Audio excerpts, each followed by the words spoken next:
잉크 냄새가 코끝을 맴돌았습니다. 시린 새벽 공기 속에서도 인쇄소안은 끈적한 기름 냄새와 종이 먼지로 가득했죠. 준호는 땀으로 축축한 셔츠를 입고 윤정기 옆에 섰습니다. 덜컹거리는 기계음이 귀청을 때렸지만 그는 이미 익숙한 소음으로 받아들인 지 오래였고요. 갓 인쇄된 전단지가 컨베이어 벨트를 타고 쉴 새 없이 쏟아져 나왔습니다. 한 장 한 장, 잉크가 채 마르지 않은 종이에서 희미한 온기가 느껴졌죠. 마치 그의 손끝에 닿는 모든 것이 뜨거운 숨결을 내쉬는 듯했어요. 그는 20살이었습니다. 고향을 떠나 서울에 온 지 3년째. 그의 삶은 이 낡은 인쇄소의 잉크처럼 검고 진득하게 흘러가고 있었죠. 손끝에 박힌 잉크는 아무리 씻어도 지워지지 않는 낙인 같았고요. 시계는 새벽 3시를 가리켰습니다. 창밖은 아직 칠흑 같았죠. 공장 골목은 가로등 불빛마저 희미해 마치 세상의 끝처럼 느껴졌습니다. 준호는 잠시 허리를 펴고 뻐근한 어깨를 돌렸어요. 어제도, 그제도, 지난 3년 내내 같은 자세로 서 있었던 탓에 허리는 굽고 어깨는 뭉쳐 있었죠. 그는 문득 손가락 마디마디에 검게 박힌 잉크 자국을 내려다봤습니다. 이 잉크처럼 그의 미래도 쉽게 지워지지 않을 거라는 막연한 예감이 들었습니다. 하지만 그 예감이 희망인지 절망인지는 알 수 없었죠. 그저 하루하루를 버텨내는 것이 전부였습니다. 이 기계음과 잉크 냄새 속에서 그는 자신의 존재를 잊으려 애쓰는 듯했습니다. 다음 날 오후, 준호는 겨우 눈을 붙인 뒤 무거운 몸을 이끌고 인쇄소를 나섰습니다. 밤새 쉬지 못한 몸은 솜처럼 무거웠고 눈꺼풀은 천근만근이었죠. 퇴근길, 그는 늘 지나치던 골목의 레코드 가게 앞을 서성였습니다. 발걸음은 저절로 그곳을 향하곤 했어요. 유리창 너머로 턴테이블 위에서 조용히 돌고 있는 LP판이 보였습니다. 낡은 스피커에서 흘러나오는 팝송은 낯설고 이국적인 선율이었죠. 멜로디는 그의 팍팍한 일상과는 동떨어진 어딘가 아련한 꿈결 같았습니다. 그의 눈길을 사로잡은 것은 카운터에 앉아 책을 읽고 있는 여자였습니다. 지혜였죠. 그녀는 햇살 아래 뽀얀 피부와 단정한 단발머리를 하고 있었습니다. 책에 시선을 고정한 채 가끔 고개를 갸웃거리는 모습은 마치 다른 세상의 사람 같았어요. 준호는 그녀를 힐끗거리며 지나쳤습니다. 벌써 몇 달째 이어지는 그의 작은 의식이었죠. 그녀에게 말을 걸 용기는 없었지만 그저 그렇게 스쳐 지나가는 것만으로도 그의 마음에 작은 파문이 일곤 했습니다. 그녀의 존재는 이 회색빛 골목에 피어난 한 송이 꽃 같았어요. 야, 너 또 여기서 뭐 하냐? 등 뒤에서 불쑥 나타난 민수가 준호의 어깨를 툭 쳤습니다. 깜짝 놀란 준호가 어깨를 움츠렸습니다. 민수는 준호의 고향 친구이자 서울살이의 유일한 동반자였죠. 낡은 청바지에 깃을 세운 재킷을 걸친 민수는 늘 어딘가로 떠날 준비를 하는 사람 같았습니다. 그는 손에 쥐고 있던 얇은 책자를 준호에게 흔들어 보였습니다. 종이 가장자리가 살짝 구겨진 것이 밤새도록 만지작거린 흔적이 역력했습니다. 이것 봐라. 내가 밤새워 썼다. 민수의 얼굴에는 뿌듯함과 피곤함이 동시에 서려 있었습니다. 또 시집이냐? 팔리지도 않는 거. 준호는 저도 모르게 퉁명스럽게 말했습니다. 민수의 열정이 때로는 그의 현실적인 마음을 불편하게 만들곤 했거든요. 이 자식아, 예술을 돈으로 따지냐? 이건 내 영혼을 담은 거다. 민수는 목소리를 높이며 준호의 어깨를 찰싹 때렸습니다. 그의 눈은 마치 불꽃처럼 이글거렸죠. 민수는 준호의 손에 책자를 억지로 쥐어주었습니다. 삐뚤빼뚤한 글씨와 직접 그린 듯한 어설픈 사포화가 눈에 들어왔습니다. 분명 서툰 솜씨였지만 그 안에는 민수 특유의 치기 어린 열정과 무모한 꿈이 담겨 있었습니다. 민수는 시인이 되겠다고 서울로 올라왔지만 현실은 그의 열정만큼 녹록지 않았습니다. 그는 낮에는 퀵서비스를 하고 밤에는 술집에서 아르바이트를 하며 시를 썼죠. 퀵서비스 오토바이 헬멧 속에서도 시끄러운 술집에서도 그의 머릿속은 온통 시어로 가득 차 있는 듯했습니다. 너 이거 인쇄해 줄 거지? 내가 돈은 나중에 꼭 줄게. 민수는 준호의 눈치를 보며 슬쩍 웃었습니다. 또 나주애냐? 저번에도 그랬잖아. 준호는 한숨을 쉬며 책자를 뒤적였습니다. 지난번에도 그랬고 그 전에도 그랬습니다. 이번엔 진짜라니까. 이거 대박 나면 너한테도 한몫 떼어줄게. 민수는 능글맞게 웃으며 준호의 어깨를 감쌌습니다. 그의 눈빛은 장난스러웠지만 그 안에는 진심으로 잘 되고 싶다는 간절함이 보였습니다. 준호는 길게 한숨을 쉬면서도 그의 부탁을 거절하지 못했습니다. 민수의 무모한 꿈이 어쩌면 그의 팍팍한 현실의 작은 위로가 되기도 했거든요. 자신은 꿈꿀 엄두조차 내지 못하는 것들을 민수는 거침없이 쫓고 있었으니까요. 준호는 고개를 끄덕였고 민수는 아이처럼 좋아하며 레코드 가게를 향해 손을 흔들었습니다. 그의 얼굴에는 해맑은 미소가 가득했습니다. 지혜 씨, 저 왔어요. 민수의 목소리가 골목에 우렁차게 울렸습니다. 그의 목소리에는 망설임이나 수줍음 같은 것은 찾아볼 수 없었죠. 지혜는 책에서 고개를 들고 민수를 향해 희미하게 웃었습니다. 그 웃음은 마치 따스한 햇살 같았습니다. 그 웃음에 준호는 저도 모르게 시선을 돌렸습니다. 가슴 한구석이 왠지 모르게 싸늘해지는 기분이었습니다. 민수는 지혜에게 달려가 자신이 쓴 시집을 내밀며 떠들어댔습니다. 그의 손짓은 과장되었고 목소리는 활기찼습니다. 지혜는 민수의 말을 조용히 들어주며 가끔 고개를 끄덕였습니다. 준호는 그들의 모습을 물끄러미 바라보다가 발길을 돌렸습니다. 왠지 모르게 그 자리에 더 서 있는 것이 불편하게 느껴졌죠. 그의 등 뒤로 민수의 웃음소리와 지혜의 나지막한 목소리가 희미하게 들려오는 듯했습니다. 준호의 발걸음은 다시 잉크 냄새가 배어있는 인쇄소 골목을 향했습니다. 그의 손에는 민수가 건넨 얇은 시집이 들려 있었죠. 잉크 냄새가 나는 그의 손에서 종이 냄새와 함께 알 수 없는 감정이 스멀스멀 피어나는 듯했습니다. 그의 마음속에는 알 수 없는 씁쓸함이 번져 있었습니다. 며칠 밤낮으로 인쇄소 기계 소리에 시달린 탓인지 아니면 그저 늘어가는 나이 때문인지 그는 가끔씩 목구멍 깊은 곳에서부터 치밀어 오르는 묘한 허탈감을 느꼈죠. 덜컹거리는 윤정기 소리만큼이나 그의 삶도 무언가에 계속 흔들리는 기분이었어요. 며칠 후 인쇄소는 새로운 주문으로 정신없이 돌아갔습니다. 대기업에서 쏟아져 들어온 홍보물들이 쌓여 인쇄소 안은 발 디딜 틈도 없었죠. 번쩍이는 컬러 인쇄물들을 보며 준호는 씁쓸하게 웃었습니다. 화려한 광고물 뒤편에 숨겨진 자신의 고된 노동이 보이지 않는다는 사실에 익숙해졌지만 그래도 가끔은 서글펐습니다. 인쇄소 사장은 평소보다 더 신경질적이었어요. 사장은 걸핏하면 빨리빨리 해. 인쇄는 타이밍이야. 타이밍. 하고 소리를 질렀습니다. 준호는 밤샘 작업을 이어갔습니다. 잉크 냄새와 종이 먼지가 뒤섞인 공기 속에서 그는 연신 기계를 돌렸죠. 지친 몸을 이끌고 퇴근하던 어느 날, 새벽 하늘은 아직 어둑했고 차가운 바람이 옷깃을 파고들었습니다. 그는 무심코 레코드 가게 앞에 멈춰 섰습니다.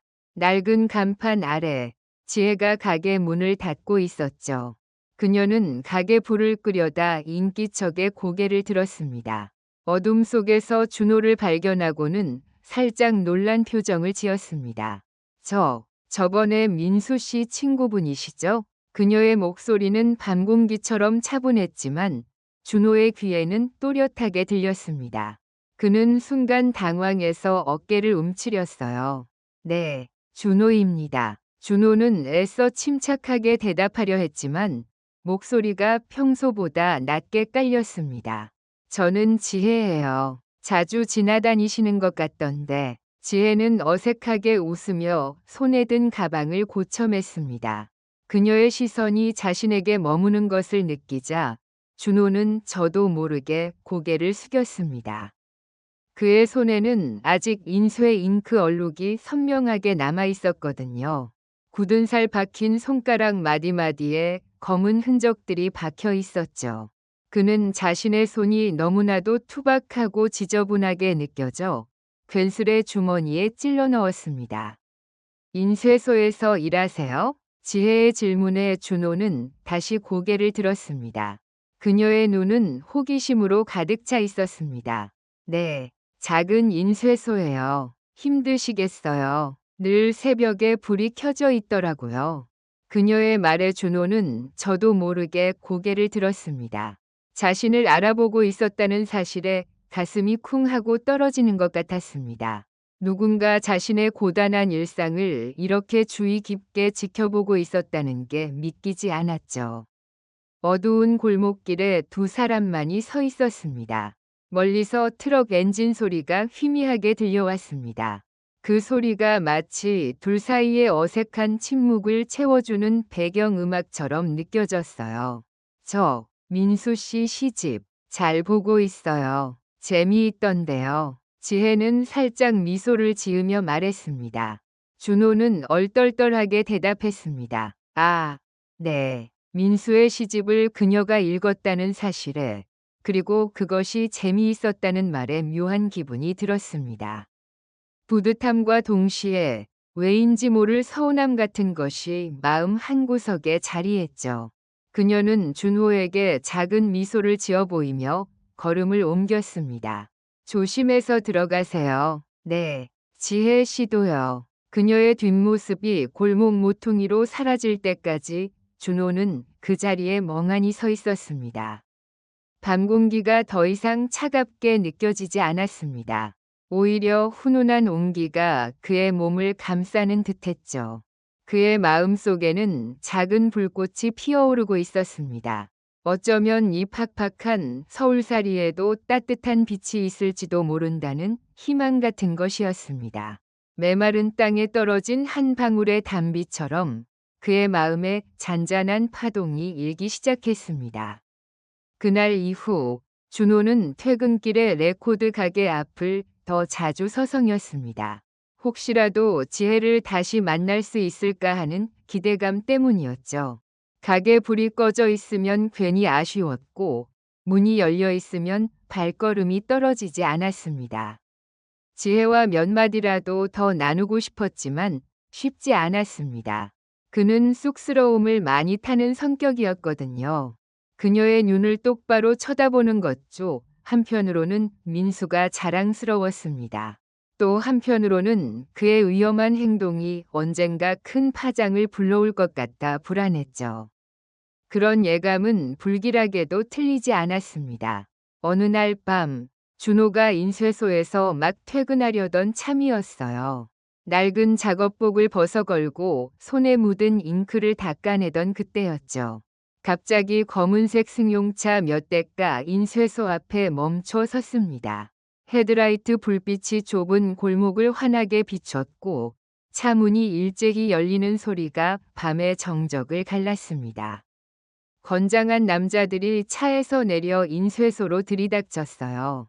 그들의 시선은 마치 칼날처럼 날카로웠고 준호를 험악하게 노려봤습니다. 문이 쾅 닫히는 소리와 함께 잉크 냄새가 가득했던 인쇄소 안은 순식간에 차갑고 날카로운 공포로 채워졌죠. 여기서 불온 서적을 인쇄했지? 남자의 목소리는 얼음장처럼 차갑고 날카로웠습니다. 준호의 심장이 발밑으로 쿵 하고 떨어지는 것 같았어요. 그는 아무 말도 할 수 없었죠. 그저 목이 바싹 마르고 온몸에 피가 차갑게 식는 것을 느꼈습니다. 남자들은 인쇄소 안을 뒤지기 시작했습니다. 쌓여있던 종이 더미는 흩어지고 인쇄판은 내동댕이 쳐졌습니다. 그들의 거친 손길이 지나간 자리마다 혼란과 파괴가 남았어요. 그날 밤 준호는 경찰서로 끌려갔습니다. 좁고 어두운 취조실에서 그는 밤새도록 신문을 받았습니다. 차가운 쇠의자에 앉아 눈앞에 전구 불빛을 마주하는 것조차 고통스러웠죠. 그들은 민수의 잡지에 대해 집요하게 물었고 준호는 모른다고 그저 하청을 받아 인쇄했을 뿐이라고 필사적으로 대답했습니다. 하지만 그들은 준호의 말을 믿지 않았습니다. 그의 손에 박힌 지워지지 않는 잉크 얼룩은 그에게 벗어날 수 없는 증거가 되었습니다. 그들은 준호의 손을 들어 보이며 이 손으로 찍어냈으면서 모른다는 것이 말이 되느냐고 윽박질렀습니다. 결국 준호는 민수의 이름을 말할 수밖에 없었습니다. 그의 입에서 민수의 이름이 흘러나오는 순간 준호는 자신의 영혼이 찢겨나가는 듯한 끔찍한 고통을 느꼈습니다. 배신감과 죄책감이 뒤섞인 뜨거운 눈물이 속으로 흘러내렸죠. 다음 날 민수도 체포되었다는 소식이 들려왔습니다. 문화살롱은 폐쇄되었고 지혜는 레코드 가게 문을 닫았다는 소식도 함께 전해졌습니다. 준호는 죄책감에 시달렸습니다. 자신이 민수를 배신했다는 사실이 그를 짓눌렀습니다. 그의 마음속에는 차가운 돌덩이가 들어앉은 것 같았죠. 그는 며칠 동안 인쇄소에도 나가지 못했습니다. 잉크 냄새는 더 이상 그의 삶의 일부가 아니었습니다. 그것은 그에게 고통스러운 기억을 상기시키는 끔찍한 악취가 되었어요. 방 안에서 웅크리고 앉아 창밖만 바라보는 준호의 눈은 텅 비어 있었습니다. 며칠 후 준호는 용기를 내어 지혜를 찾아갔습니다. 레코드 가게 앞은 텅 비어 있었습니다. 유리창에는 굳게 닫힌 셔터가 내려져 있었고 문틈으로 희미하게 먼지 냄새가 새어나왔습니다. 그는 골목을 서성이다가 지혜의 집 앞에서 그녀를 만났습니다. 지혜는 창백한 얼굴로 준호를 바라봤습니다. 그녀의 눈빛에는 실망과 분노, 그리고 깊은 슬픔이 뒤섞여 있었죠. 준호는 그녀의 눈을 똑바로 마주할 수 없었습니다. 준호 씨, 어떻게 그럴 수 있어요? 지혜의 목소리는 차갑게 떨렸습니다. 준호는 아무 말도 할 수 없었습니다. 그는 고개를 숙였습니다. 그의 어깨가 미세하게 떨리는 것을 지혜는 분명히 보았을 겁니다. 민수 씨는 준호 씨를 믿었어요. 저도 준호 씨를 믿었는데 그녀의 말 한마디 한마디가 비수처럼 그의 심장을 찔렀습니다. 준호는 참았던 눈물을 흘렸습니다. 그의 눈물은 잉크처럼 검고 진득하게 흘러내리는 것 같았어요. 그는 민수를 배신했고 지혜를 실망시켰습니다. 그는 모든 것을 잃었습니다. 그의 청춘은 그렇게 잉크처럼 번져 지워지고 있었습니다. 차가운 바람이 불어와 그의 뺨을 스쳤고 준호는 그 바람 속에서 자신의 모든 것이 흩어지는 듯한 기분을 느꼈습니다. 시간은 다시 흘렀습니다. 민수는 몇 년의 수감 생활 끝에 풀려났습니다. 세상은 그를 영웅으로 기억했지만 준호는 그를 만날 용기가 없었습니다. 혹시라도 마주치게 될까봐 그는 일부러 민수의 소식이 들려오는 곳을 피했습니다. 지혜는 레코드 가게를 정리하고 다른 동네로 떠났다는 소식이 들려왔습니다. 그녀의 빈자리는 준호의 마음에 깊은 구멍을 남겼습니다. 준호는 여전히 인쇄소에서 일했습니다. 잉크 냄새는 이제 그의 몸의 일부처럼 느껴졌습니다. 그의 손에는 여전히 지워지지 않는 잉크 얼룩이 박혀 있었습니다. 그것은 그의 청춘을 증명하는 훈장이자 지울 수 없는 죄책감의 흔적이었죠. 1980년대 후반, 격동의 시기를 지나 1990년이 다가오고 있었습니다. 사회는 조금씩 자유로워졌고 사람들은 더 많은 목소리를 낼 수 있게 되었습니다.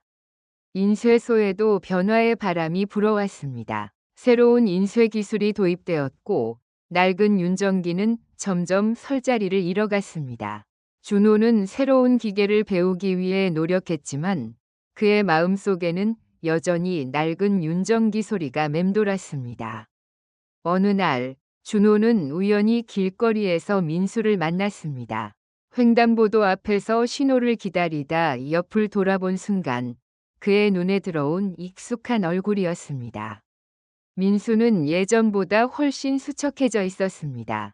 하지만 그의 눈빛은 여전히 뜨거웠습니다. 그들은 아무 말 없이 서로를 바라봤습니다. 어색한 침묵이 흘렀습니다. 준호는 고개를 숙였습니다. 그의 심장이 불안하게 쿵쾅거렸습니다. 미안하다, 민수야. 준호의 목소리는 떨렸습니다. 지난 세월의 무게가 그 한마디에 실려 있었습니다. 민수는 희미하게 웃으며 준호의 어깨를 툭 쳤습니다. 그의 손길에서 어떤 위로가 느껴졌습니다. 괜찮아, 준호야. 다 지난 일이야. 민수의 목소리는 생각보다 담담했습니다. 준호는 민수의 얼굴을 똑바로 쳐다봤습니다. 그의 얼굴에는 세월의 흔적과 고통의 그림자가 드리워져 있었습니다. 하지만 그의 눈빛은 여전히 희망을 담고 있었습니다. 준호는 그 눈빛에서 예전의 민수를 보았습니다. 너 요즘 뭐 하냐? 준호는 조심스럽게 물었습니다. 민수는 어깨를 으쓱했습니다. 나? 글 쓰고 있어. 조그만 신문사에서 일하고 있어. 민수는 준호에게 자신의 명함을 건넸습니다. 명함에는 그의 이름과 함께 작은 신문사의 로고가 박혀 있었습니다. 준호는 명함을 받아들고 한참을 바라봤습니다. 민수는 여전히 자신의 꿈을 쫓고 있었습니다. 변하지 않은 그의 열정이 준호의 가슴을 먹먹하게 만들었습니다. 지혜는 잘 지내냐? 준호는 조심스럽게 물었습니다. 그 질문은 마치 깨지기 쉬운 유리조각 같았습니다. 민수는 잠시 침묵하다가 고개를 저었습니다.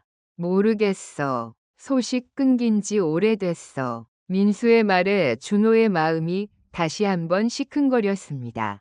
그들은 서로에게 지난 세월의 무게를 묻지 않았습니다. 그저 서로의 존재를 확인하는 것만으로도 충분했습니다. 그들은 길거리에서 짧은 인사를 나누고 각자의 길을 걸었습니다. 민수의 뒷모습을 보며 준호는 알 수 없는 감정에 휩싸였습니다. 준호는 다시 인쇄소로 돌아왔습니다. 낡은 윤정기는 이제 더 이상 돌아가지 않았습니다. 대신 새로운 디지털 인쇄기가 윙윙거리는 소리를 내고 있었습니다. 준호는 기계 앞에서 멍하니 서 있었습니다. 그의 머릿속에는 민수와 지혜의 모습이 스쳐 지나갔습니다. 낡은 창고에서 함께 페인트를 칠하던 기억, 지혜가 벽에 그린 작은 꽃 그림, 민수가 열정적으로 시를 낭송하던 모습. 그 모든 것이 마치 빛바랜 필름처럼 그의 기억 속에서 재생되었습니다. 그의 청춘은 격동의 시대 속에서 잉크처럼 번져 지워졌지만 그 안에는 분명 따뜻한 빛과 뜨거운 열정이 존재했습니다. 그는 손에 묻은 잉크 얼룩을 바라봤습니다. 그것은 이제 더 이상 죄책감의 흔적이 아니었습니다. 그것은 그의 청춘을, 그의 삶을, 그리고 그가 사랑했던 사람들을 기억하는 증표였습니다. 준호는 깊은 한숨을 내쉬었습니다. 그의 눈앞에는 새로운 시대가 펼쳐지고 있었습니다. 그는 그 시대를 향해 조용히 발걸음을 내디뎠습니다. 낡은 윤정기가 서 있던 자리, 그 빈 공간을 응시하며 준호는 천천히 숨을 들이쉬었습니다. 그의 마음속에는 여전히 빛바랜 필름 속의 추억들이 선명하게 살아 숨쉬고 있었습니다. 그는 잉크 냄새가 배어있는 손으로 자신의 가슴을 지그시 눌렀습니다. 그곳에 남아있는 따뜻한 온기가 지난 모든 것을 품고 앞으로 나아가게 할 힘이 되어줄 것만 같았습니다. 오늘 이야기는 어떠셨나요? 조금이라도 마음에 남는 장면이나 어딘가 내 기억과 겹치는 순간이 있다면 꼭 댓글로 알려주세요. 그때의 가족 이야기를, 그때 자주 다니던 상점가와 역 앞 풍경을, 이제는 만나지 못하게 된 사람에 대한 마음을, 지금 와서 떠오르는 사소한 한마디 같은 것들을 작은 기억이라도 괜찮습니다. 말로 남겨두면 예전엔 잘 말하지 못했던 생각이 지금이라서야 조금은 부드럽게 보이는 경우도 있습니다.